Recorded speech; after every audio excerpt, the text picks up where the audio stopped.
भी आपण मानक स्वागत करुची मो चैनल मॉम हाउस स्टार को। आज मु आपण मानक पे बहुत ही इंटरेस्टिंग वीडियो लेके आसीची। ए वीडियोटी हमर होची वीक रो मील प्रिपरेशन आउ चार्ट ऊपर केमिति हमें वीक रो मील आगुरु किछि प्रिपेयर करि नेथिबा जहा फल रे हमकु काम बहुत इजी हबो। ए टिप्स और ट्रिक्स द्वारा डेफिनेटली आपन को किछिटा हेल्प हबो। तो चलंतु देखिबा कोन कोन हमें सेति पई करिबा को जाउची। Let's enjoy the video. ମୁଁ କ'ଣ କରିଛି ଆଗରୁ ଆମ ୱିକ୍ର ମିଲ୍ ପ୍ଲାନ୍ର ଚାର୍ଟ ବନେଇ ନେଇଛି। ତ ଆପଣ ଆପଣଙ୍କ ଅନୁସାରେ ଯାହା ଯାହା ଦରକାର ଖାଇବାର ଲିଷ୍ଟ ଆପଣ ବନେଇ ପାରିବେ। ତ ଏଇଟା ବନେଇଲେ ଆମକୁ ମାର୍କେଟ ଯିବା ପୂର୍ବରୁ ଗ୍ରୋସରୀ କିମ୍ବା ଭେଜିଟେବୁଲ୍ ଆଣିବା ପାଇଁ ଲିଷ୍ଟ ବନେଇବାକୁ ବହୁତ ଇଜି ହେବ। ତ ୱିକ୍ଲି ଲିଷ୍ଟ ହିସାବରେ ଆମେ ଆମର ଗ୍ରୋସରୀ ଆଉ ଭେଜିଟେବୁଲ୍ର ଲିଷ୍ଟ ବନେଇଦେବା।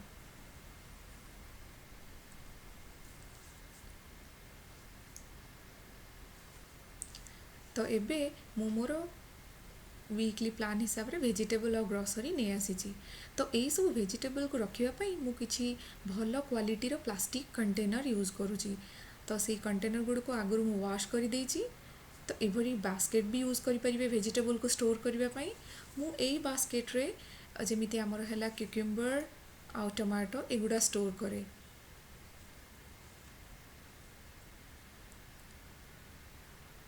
तो आपको एमती रखीदबा। आ भेंडी को पेपर बैग रे रखिले से बहुत दिन फ्रेश रुहे।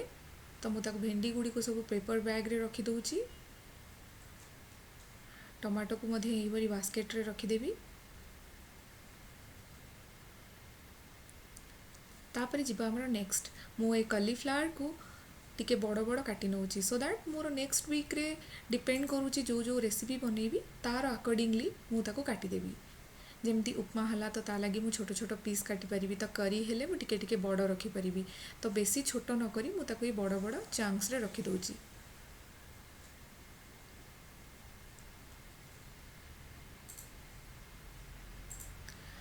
मु आपण मानकु मोर एक्सपीरियंसटा शेयर करुची सो दैट आपण आकु यूज कले मे बी आपणकर किचन रो टाइम सेव करि परिबे। काइना हमर गोटे डे रे किचन रे केते टाइम जाउची आपण गोटे दिन कैलकुलेट कले जानि परिबे।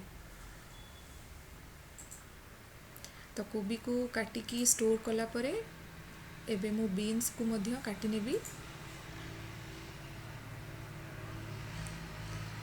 तो बीन्स को मु डिपेंड करुची गोटे गोटे बड़ रखी माने जमती आमे भजा हला डालमा हला से यूज करि परिबा। आ किछि किछि छोट रखी जोटा कि आमर उपमा हला मसाला ओट्स हला किंबा जदि बेबी रो खाइबा बनौची तो तार खिचड़ी हला मु तार से यूज करि परिबी। तो नेक्स्ट है आमर धनिया पत्र। तो ये कोरिएंडर लीफ को मु भल से वॉश कर देइची। ताकू गोटे बॉक्स रे किछि टिश्यू पेपर रखी ता ऊपर एमती स्टोर कले एटा बहुत दिन फ्रेश रहिबो।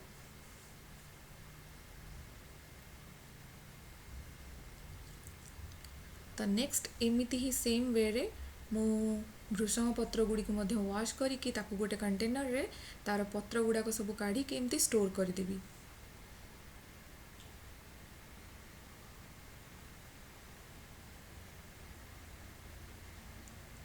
तो एटा एबे सरीगला। तो नेक्स्ट जीवा आमर ग्रीन चिली रो तार जो डेम्फ गुड़ी को एपटी काढ़ी ताकू रखिले एटा माने पचिबनी भी आ बहुत दिन भी रहिबो।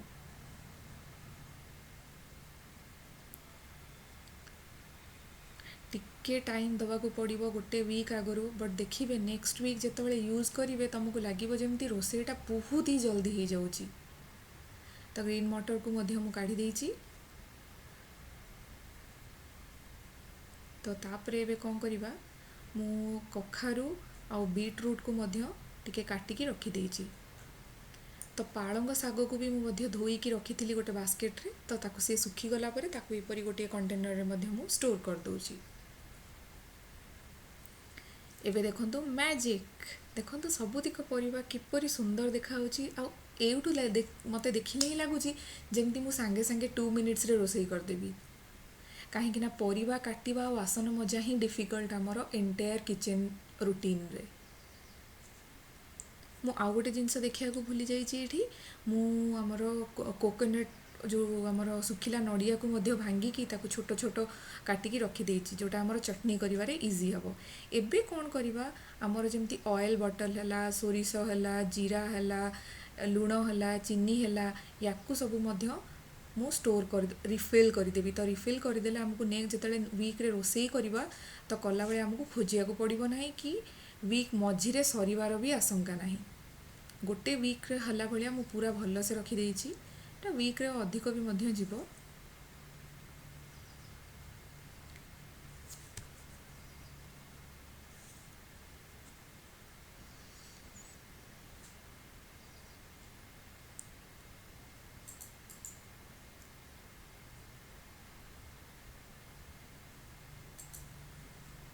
ଏବେ ଲୁଣକୁ ଫିଲ୍ କରିଦେବା। ଆମକୁ ଲାଗେ ହଁ ଏତ ଅଛି, ପରେ ମୁଁ ଏଟା ସରିଲା ପରେ ଫିଲ୍ କରିବି, ନା, ତା ଆଗରୁ ଫିଲ୍ କରିଦେଲେ ଆମକୁ ୱିକ୍ରେ ପୁଣି ଖୋଜିବାକୁ ପଡ଼ିବନି ରୋଷେଇ କଲାବେଳେ। ତ ଇଟ୍ ୱିଲ୍ ବି ଡେଫିନେଟଲି ଆମର ଟାଇମ୍ ସେଭିଂ। ଏବେ ଅଏଲ୍ କ୍ୟାନ୍କୁ ମଧ୍ୟ ରିଫିଲ୍ କରିଦେବା।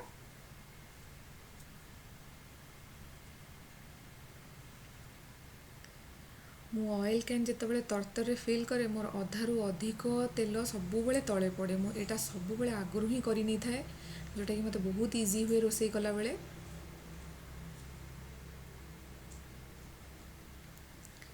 ଦେଖନ୍ତୁ ମୋଷ୍ଟଲି 10 ମିନିଟ୍ ବି ଲାଗିଲାନି, ଏ ଜିନିଷଟା ବି ମଧ୍ୟ ଆମର ରେଡ଼ି ହେଇଗଲା।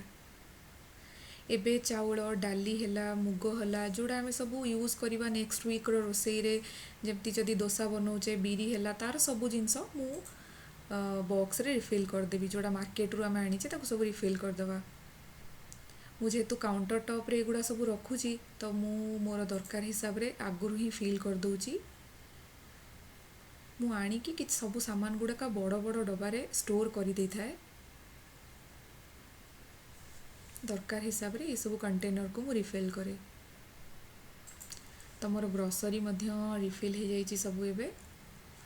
ତ ନେକ୍ସଟ ଯିବା ଆମର କିଛି ଯେଉଁଟା ଆମର ଗ୍ରାଇଣ୍ଡିଙ୍ଗ ହେଲା କିମ୍ବା କୁକିଂ ହେଲା, ଯେଉଁଟା ଗ୍ୟାସ୍ ଦ୍ୱାରା ଆମର ହେବ ନେକ୍ସଟ ୱିକ୍ର ପ୍ରିପାରେସନ୍। ଏବେ ମୁଁ ବ୍ୟାଟର୍ ବନେଇଦେବି। ମୁଁ ଅଲରେଡ଼ି ବିରି ଆଉ ଚାଉଳକୁ ଭିଜେଇକି ରଖିଥିଲି, ତାକୁ ଏବେ ଗ୍ରାଇଣ୍ଡିଙ୍ଗ କରିକି ରଖିଦେବି ଗୋଟେ ନାଇଟ୍, ସୋ ଦ୍ୟାଟ୍ ଏଇଟା ଫର୍ମେସନ୍ ହେଇଗଲା ପରେ ତାକୁ ମୁଁ ନେକ୍ସଟ ଡେ ମର୍ଣ୍ଣିଂରେ ୟୁଜ୍ କରିବାର ଥିଲେ ୟୁଜ୍ କରିବି, ନାହିଁ ତ ଫ୍ରିଜ୍ରେ ରଖିଦେବି। ମୁଁ କିଛି ଆଳୁ ମଧ୍ୟ ବଏଲ୍ କରି ନେଉଛି, ତାକୁ ବଏଲ୍ କରିକି ଗୋଟେ ଏମିତି ପ୍ଲାଷ୍ଟିକ୍ ବକ୍ସରେ ରଖିଦେଲେ ନେକ୍ସଟ ୱିକ୍ ପୁରାଟା ପଳେଇବ। ଏବେ କିଛି ସୁଜି ଆଉ ବାଦାମକୁ ମୁଁ ଫ୍ରାଏ କରିନେବି, କାହିଁକିନା ସୁଜି ଭାଜିଦେଲେ ଇଜି ହେବ ଆମର ଉପମା ବନେଇବା ପାଇଁ। ବାଦାମ ମଧ୍ୟ ଭାଜିଦେବା, ଯେମିତି ଚଟନି ହେଲା, ଉପମା ହେଲା, ସବୁଥିରେ ଆମେ ୟୁଜ୍ କରିପାରିବା। ଭାଜି ତାକୁ ଥଣ୍ଡା ହେଲା ପରେ କଣ୍ଟେନରରେ ଷ୍ଟୋର୍ କରିଦେବା। ଆଉ ଏଇଟା ମୁଁ ସବୁବେଳେ ଗୋଟେ ୱିକ୍ ଆଗରୁ ବନାଏ। ଏଇଟା ମୋତେ ବହୁତ ଇଜି ହୁଏ। ଯେଉଁଟା ଆମର ହେଲା ବେସିକ୍ ମସଲା, ଯେମିତି ପିଆଜ, କିଛି ଜିଞ୍ଜର ଗାର୍ଲିକ୍ ପେଷ୍ଟ ଆଉ କିଛି ଟମାଟୋ, ଆଉ ଜଷ୍ଟ ବେସିକ୍ ପାଉଡ଼ର ଯେମିତି ହେଲା ଲୁଣ ଆଉ ହଳଦୀ ଗୁଣ୍ଡ କେବଳ ପକେଇକି ମୁଁ ଏ ମସଲାଟାକୁ ବନେଇ ଗୋଟେ ଗ୍ଲାସ୍ କଣ୍ଟେନରରେ ଥଣ୍ଡା ହେଲା ପରେ ଫିଲ୍ କରିକି ତାକୁ ମୁଁ ଫ୍ରିଜ୍ରେ ରଖିଦିଏ। ନେକ୍ସଟ ୱିକ୍ରେ ମୋତେ କୌଣସି କରିବା ପୂର୍ବରୁ ମାନେ ଟେନସନ୍ ବି ଲାଗେନି, କାହିଁକି ନା ଅଦା ରସୁଣ ପେଷ୍ଟ ବନାଅ, ତାକୁ ଗ୍ରାଇଣ୍ଡିଙ୍ଗ କର, ଏତେ ସବୁ ହେକ୍ଟିକ୍ ନଥାଏ, ବହୁତ ଇଜିରେ ବନିଯାଏ। ଟିକେ ତେଲ ଦେଇକି ତାକୁ ଭଲସେ ଫ୍ରାଏ କରିନେବେ, ସୋ ଦ୍ୟାଟ୍ ଏଇଟା ଆମର ଗୋଟେ ୱିକ୍ ଯାଏଁ ଯିବ, ଭଲ ରହିବ ମଧ୍ୟ। ତାକୁ ଏପରି ମୁଁ ଷ୍ଟୋର୍ କରି ନେଇଛି। ତ ଏବେ ଆମର ପ୍ରିପାରେସନ୍ ସବୁ ହେଇଯାଇଛି। ତ ଚାଲନ୍ତୁ ମୁଁ ଆପଣଙ୍କୁ ଗୋଟେ ଏକ୍ଜାମ୍ପଲ୍ ଡେ ନେଇକି ଦେଖାଉଛି କେତେ ଜଲ୍ଦି ଆମର ରୋଷେଇଟା ହେଇଯାଉଛି। ତ ଜଷ୍ଟ ଏକ୍ଜାମ୍ପଲ୍ ଆମେ ଟ୍ୟୁଜଡ଼େ ନେବା। ତ ଟ୍ୟୁଜଡ଼େରେ ମୋର ବ୍ରେକଫାଷ୍ଟ ଅଛି ରଭା ଉପମା ୱିଥ୍ ଭେଜିଟେବଲ୍, ଲଞ୍ଚ ଅଛି ରାଇସ୍ ଆଉ ଗୋବି ଆଲୁ ଗ୍ରୀନ୍ ପିସ୍ କରି, ଡିନର୍ ଅଛି ଦୋସା ଆଉ ଗ୍ରୀନ୍ ଚଟନି। ତ ଆମେ ଫର୍ଷ୍ଟ ଷ୍ଟାର୍ଟ କରିବା ବ୍ରେକଫାଷ୍ଟରୁ। ବ୍ରେକଫାଷ୍ଟରେ ଅଛି ଆମର ରଭା ଉପମା ୱିଥ୍ ଭେଜିଟେବଲ୍। ଦେଖନ୍ତୁ ଅଲରେଡ଼ି ଆମର ଭେଜିଟେବଲ୍ କଟା ହେଇକି ଥିଲା, ସୁଜି ଭଜା ହେଇକି ଥିଲା। ତ ମୁଁ ଖାଲି ପିଆଜ କାଟିଛି, ଆଉ ପିଆଜକୁ ଆଉ ସୋରିଷ ଯେମିତି ନର୍ମାଲ୍ ଆମର ଯେମିତି ଛୁଙ୍କ ଦିଅନ୍ତି ସେଇଟା ଜଷ୍ଟ ଦେଇକି ପାଣି ଦେଇ ଭେଜିଟେବଲ୍ ସବୁ ପକେଇକି ସୁଜି ପକେଇଦେଲି। ୟୁ ବିଲିଭ୍ ମି, ଏଇଟା ଆମର 10ରୁ 15 ମିନିଟ୍ ଭିତରେ ଉପମା ବନିଯିବ। ଆଉ ଆପଣଙ୍କର ଯଦି ମାଇକ୍ରୋୱେଭ୍ ଅଛି, ଖାଲି ଗରମ ପାଣି କରିକି ମାଇକ୍ରୋୱେଭ୍ରେ ଭେଜିଟେବଲ୍ସ ଆଉ ଏ ଫ୍ରାଏଡ଼୍ ରଭାକୁ ଯଦି ପକାଇଦେବେ 5 ମିନିଟ୍ସରେ ବି ଆମର ଉପମା ବନିକି ରେଡ଼ି ହେଇଯିବ। ମୁଁ ଆପଣଙ୍କୁ ପୁରା ପ୍ରୋସିଡ଼ିଓରଟା ହିଁ ଦେଖେଇଛି, ଟୋଟାଲି डिलीट करनी वीडियो। देखंतु 2 ରୁ 3 मिनिट्स भितर आमर ये उपमाटी बनीगला। आमको बाहर रेडीमेड उपमा मिक्स किणवा दरकार नहीं कि बाहर ब्रेकफास्ट भी ऑर्डर करवा दरकार नहीं। जदि ऑफिस जावा पूर्व तरतर भी होचंती एटा 5 मिनिट्स रे बनीजिवो। तो हेल्दी खाइबा को खाइबा हबो, आमर ब्रेकफास्ट भी स्किप होबनी।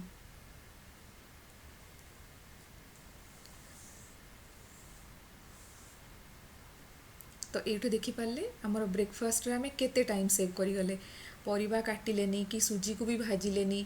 तो ये आम अराउंड 20 मिनिट्स रु 30 मिनिट्स आम सेव करिचे। तो नेक्स्ट मु आपनको पुणी लंच रे देखेबी केते मिनिट आमर सेव हैला।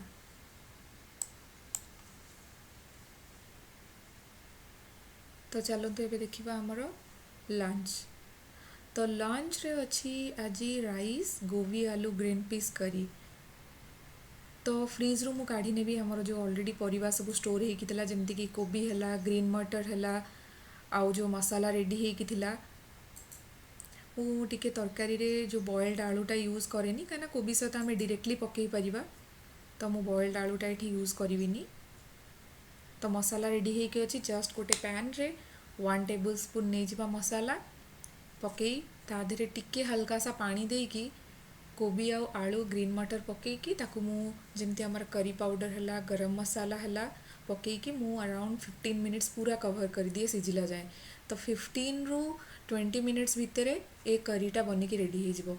जदि एबे आमर किछि भी प्री प्रिपरेशन न थांता, पूरा आरंभ रू बनै थांती, आई थिंक कोबी बनैया पई, कोबीर तरकारी बनैया पई it would have taken more than आमको 1 आवर, गोटे घंटारू भी कम लगी न थांता सबू जिनस बनैया पई। तो देखंतु आमर केते जल्दी यमी थाली बनीगला, मते खाली भात बनैया को पड़िला। तो नेक्स्ट जीवा आमे डिनर को। आमर डिनर रे अछि डोसा विथ ग्रीन चटनी। तो डोसार बैटर ऑलरेडी रेडी होइकी अछि, मु ताको फॉर्मेशन हवा परे फ्रीज रे स्टोर कर देइथिली। तो ताको मु काढ़ी देइछि 10 मिनिट आगुरु। तो एबे चटनी पाई ऑलरेडी कोरिएंडर अछि, मु खाली रसुण आ ये अदाटी को केवल मु क्लीन करिकी काटिची। आ ऑलरेडी आमर कोकोनट मध्य थिला, ताको सब मिसेकी मु ग्राइंडिंग करदिली। तो देखंतु 5 मिनिट्स रे आमर चटनी भी रेडी हो गला। तो एबे डोसा बनेले आमर यम्मी डिनर रेडी हो जिवो, डोसा और चटनी। तो आपण एठू जानी पारुथिबे गोटे दिनर प्री प्रिपरेशन आउ मील चार्ट बनेबारु आमर केते टाइम सेव हो गला। तो आपण एठू बुझी पारुथिबे किछिटा आगुरु काम करि नैथिले नेक्स्ट वीक रे you are going to enjoy your kitchen time. तो आशा करूची आपण मानकु वीडियोटी बहुत भलो लागिथिबो। Thanks for watching my video. जदि एपर्यंत मो चैनल को लाइक करि नाहंती कि सब्सक्राइब करि नाहंती, प्लीज सब्सक्राइब माय चैनल। तो आपण माने मोर सबु नुआ वीडियो देखि परिबे। पुणी देखा हवा गोटे नुआ इंटरेस्टिंग वीडियो रे। Till then take care, tata, bye bye.